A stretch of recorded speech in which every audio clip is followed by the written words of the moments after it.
Heute werden wir einen Schrank reparieren.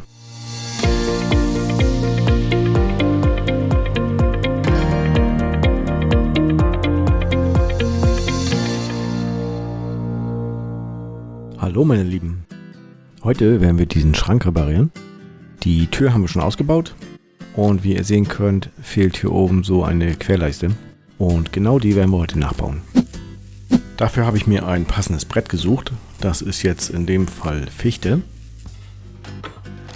Das ist die Kontur, die wir brauchen. Die ist etwas schlecht zu erkennen, deswegen habe ich sie mal nachgezeichnet. Und davon nehme ich erstmal die Breite. Dann die Maschine vorbereiten.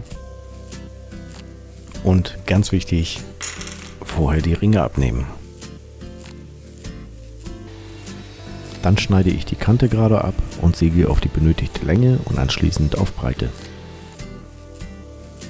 Wenn euch das Video gefällt, dann gebt dem Video bitte ein Like und kommentiert fleißig, damit dieses Video auch anderen vorgeschlagen wird. Ihr könnt auch gerne diesen Kanal abonnieren und die Glocke aktivieren, dann verpasst ihr zukünftig keine Videos mehr. So, die Länge und die Breite haben wir jetzt. Jetzt brauchen wir noch die Höhe.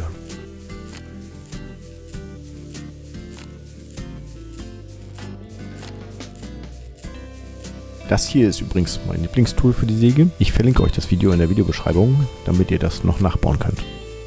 Aber erst dieses Video brav zu Ende gucken. Als nächstes muss der Bereich für die Scheibe weg.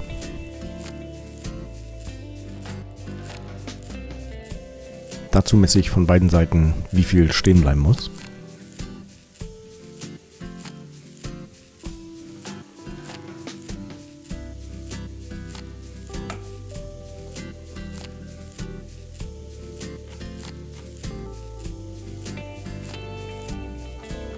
So, das muss weg.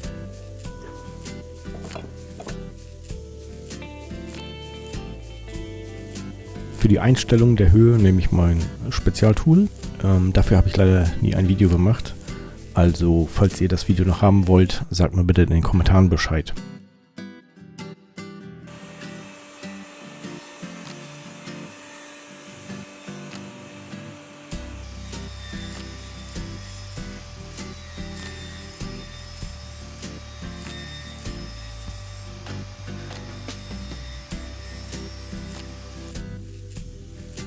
Hier nehme ich die Reste weg, die das Sägeblatt stehen gelassen hat. Selbes Vorgehen mit dem, was links und rechts stehen bleiben muss.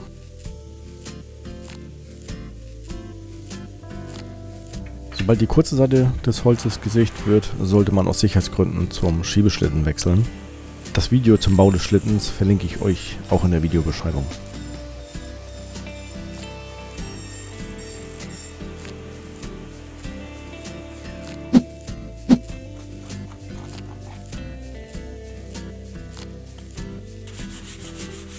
Noch ein bisschen schleifen.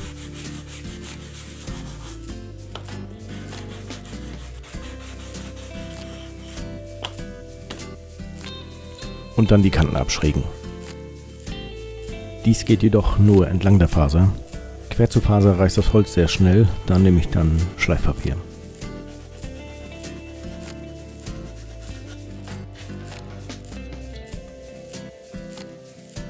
Und fertig ist das Ersatzteil.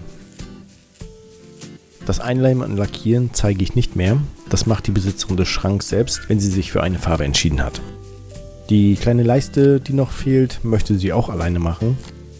Damit sind wir auch schon wieder am Ende dieses Videos.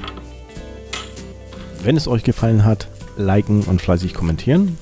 Und jetzt dürft ihr in der Videobeschreibung nach den verlinkten Videos schauen. Macht's gut und bis zum nächsten Mal.